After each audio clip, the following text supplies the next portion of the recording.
Assalamualaikum warahmatullahi wabarakatuh. Anak-anak, bagaimana kabarnya anak-anak beserta keluarga di rumah pagi ini? Tetap sehat semua ya. Tetap semangat mengikuti pelajaran lewat daring ya. Anak-anak, semoga kita semua tetap dalam keadaan sehat sehingga kita tetap semangat mengikuti pelajaran.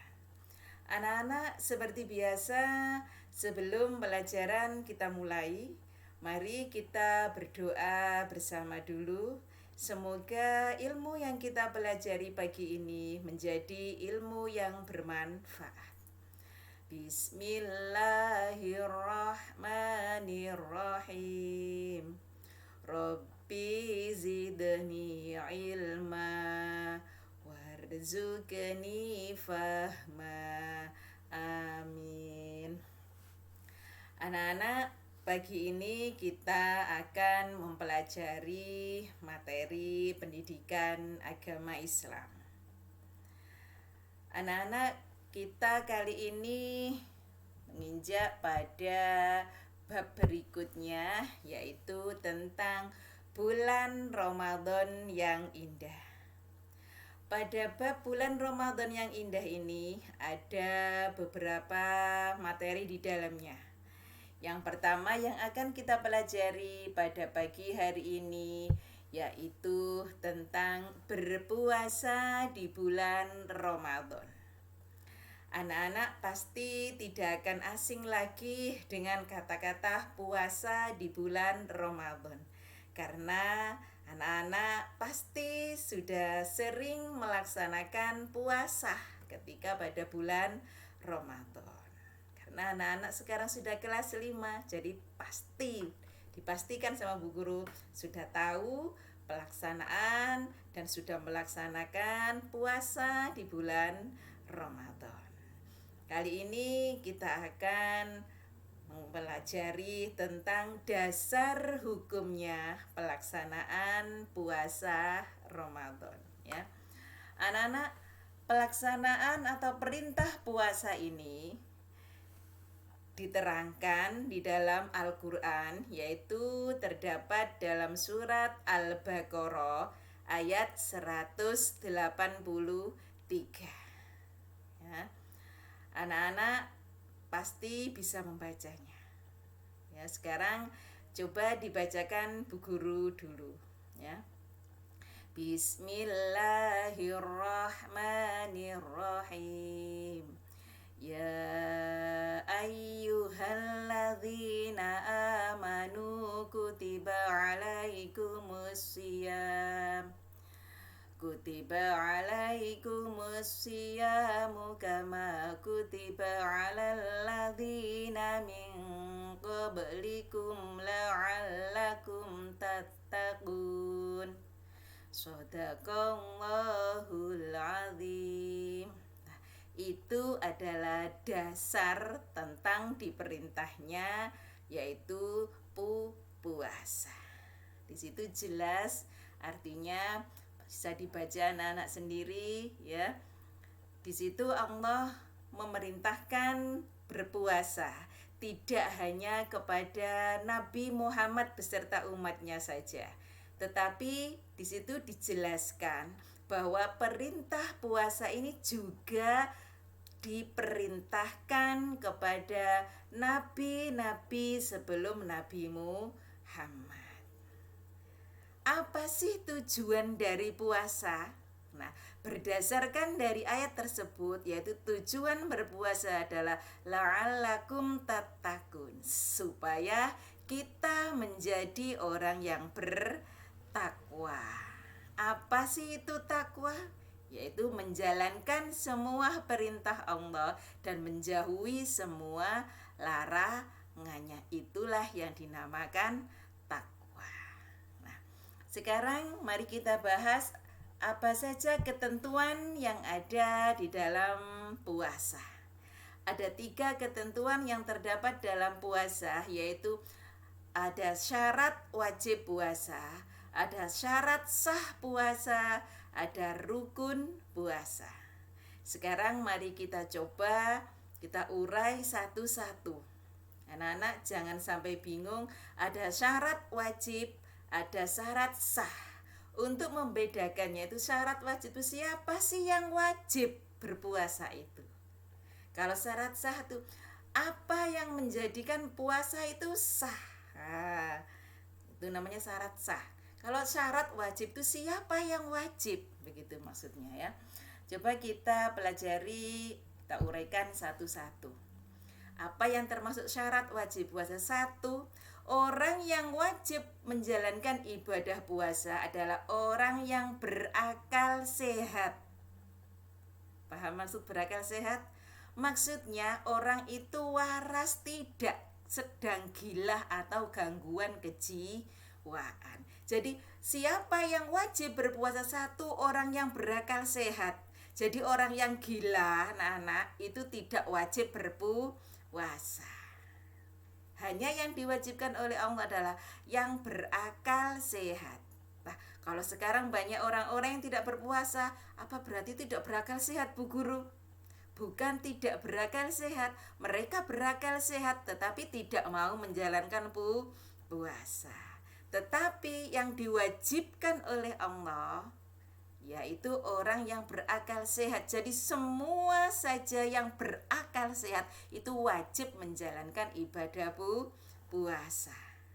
Yang kedua yaitu baligh atau dewasa. Baligh di sini bukan anak-anak, bukan anak kecil, sudah dewasa, sudah bisa membedakan mana yang baik, mana yang buruk. Jadi anak-anak kecil mereka kalau tidak puasa tidak apa-apa karena mereka belum wajib berpuasa. Tetapi sebagai orang tua, besok kalau anak-anak sebagai orang sudah menjadi orang tua, maka wajib mengajari anak-anak berpuasa ketika masih kecil, tapi belum itu kewajiban. Tetapi kita sebagai orang tua besok anak-anak yang sudah menjadi orang tua itu wajib melatih anaknya mulai sejak kecil. Memang belum wajib, tapi kita harus melatih biar ketika sudah dewasa dia terbiasa berpuasa ya. Kemudian yang ketiga, kuat berpuasa. Maksudnya apa? Maksudnya tubuhnya sehat, kuat. Ada orang yang dewasa tapi dia tidak kuat berpuasa karena sakit, itu bisa tidak berpuasa. Misalnya anak-anak atau ibunya anak-anak, ayahnya anak-anak kan sudah berakal sehat, sudah balik dan dewasa, dan karena tidak kuat, karena sakit, maka boleh tidak berpuasa. Tetapi besok kalau sudah sembuh, wajib mengganti di hari yang lain di luar bulan puasa. Contohnya anak-anak kalau punya orang tua, ketika ibunya anak-anak atau ayahnya anak-anak atau mbaknya anak-anak yang sakit, itu mereka boleh anak-anak tidak berpuasa karena tidak kuat. Tidak kuatnya itu karena sakit ya. Tetapi besok ketika puasa Ramadan sudah selesai, yang ditinggalkan dalam puasa itu harus diganti. Misalnya tidak puasa 3 hari karena sakit, maka besok harus ganti 3 hari juga ketika di luar bulan Ramadan. Kemudian siapa lagi yang tidak kuat berpuasa? Ada lagi mbah-mbah kita, nenek-nenek kita, kakek kita yang sudah sepuh, sudah tua, itu juga tidak kuat berpuasa. Ya, dia boleh tidak berpuasa, tetapi tidak harus ganti, tetapi harus membayar fidyah. Ya anak-anak ya. Jadi anak-anak harus paham, kalau kakek, nenek, anak-anak yang tidak kuat berpuasa karena memang sudah tua dan tubuhnya sudah lemah, maka boleh tidak berpuasa, tetapi wajib membayar fidyah, tidak mengganti karena memang tidak kuat ya, tapi wajib membayar fidyah. Membayar fidyah itu apa? membayar fidyah itu memberi makan fakir miskin. Biasa dalam hitungan biasanya itu ditakar dengan beras, satu harinya 6 on. Diberikan kepada satu orang fakir miskin. Kalau 1 bulan tidak berpuasa, misalnya 1 bulan itu 30 hari, maka dia pun harus selama 30 hari itu memberi fakir miskin makanan. Ya, satu harinya 6 on. Ya, anak-anak ya. Kemudian orang yang tadi yang kuat tapi ketika sakit maka tidak usah membayar fidyah, tapi harus ganti puasanya di hari yang lain. Paham anak-anak sampai di sini? Jangan sampai salah ya. Nantilah anak-anak gini, gak puasa gak apa-apa, besok dibayar fidyah saja. Tidak boleh. Yang membayar fidyah itu adalah khusus orang tua yang sudah tidak kuat berpuasa. Ya, ini perlu dipahami anak-anak biar tidak terjadi kesalahan. Nanti anak-anak lah enak, gak usah puasa wes, besok ganti bayar beras 6 on. Nah, tidak boleh karena anak-anak kuat. Hanya yang boleh membayar fidyah hanya yang orang tua yang sudah tidak kuat berpuasa. Paham ya anak-anak ya? Nah, kemudian apa yang dimaksud dengan syarat sah puasa? Nah, syarat sah puasa. Syarat sah puasa, 1, Islam. Jadi kalau bukan orang Islam, puasanya tidak sah. Karena syarat sahnya adalah orang Islam. 2, berakal. Sama dengan tadi, harus berakal. Tidak orang yang sedang kena gangguan jiwa. Kemudian mumayyiz. Apa itu mumayyiz? Bisa membedakan antara yang benar dan yang salah. Jadi sama dengan tadi, kalau tidak berakal dia tidak akan bisa membedakan antara benar dan salah. Kemudian yang ketiga, suci dari haid khusus wanita. Ya. Jadi kalau seorang wanita ketika haid maka puasanya batal, puasanya tidak sah. Maka harus suci dulu dari haid. Ya. Kemudian yang kelima yaitu dalam waktu yang diperbolehkan berpuasa. Karena apa anak-anak? Karena banyak waktu-waktu yang kita dilarang untuk berpuasa. Kemudian yang terakhir yaitu rukun puasa. 1, niat. Kalau puasa Ramadan, niat harus pada malam hari. Kalau puasa sunnah, pagi-pagi pun tidak apa-apa, siang pun tidak apa-apa kalau memang sejak pagi belum makan. Tetapi kalau puasa Ramadan, niatnya wajib malam hari.